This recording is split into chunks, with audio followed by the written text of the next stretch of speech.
वर्धा जिल्ह्यात आढळली तिलोरी मैना।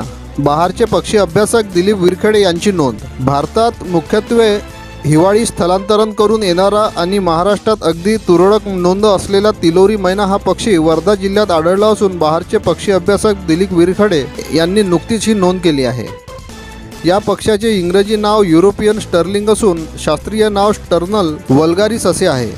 तिलोरी मैना या पक्षाचा मूळ अधिवास पश्चिम व दक्षिण युरोप तसेच नैऋत्य आशियात असून भारतात हे पक्षी हिवाळी स्थलांतरण करून येतात।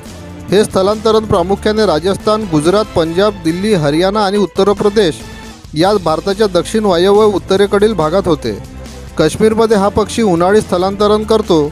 दक्षिण भारतात या पक्षाची नोंद कमी प्रमाणात आढळतात। त्याच्या शरीराच्या बहुतांश भागावर पांढुरके ठिपके अथवा ठिपक्यांची रांग दिसून येते। विणीच्या हंगामात तिलोरी मैना अधिकच सुंदर दिसते।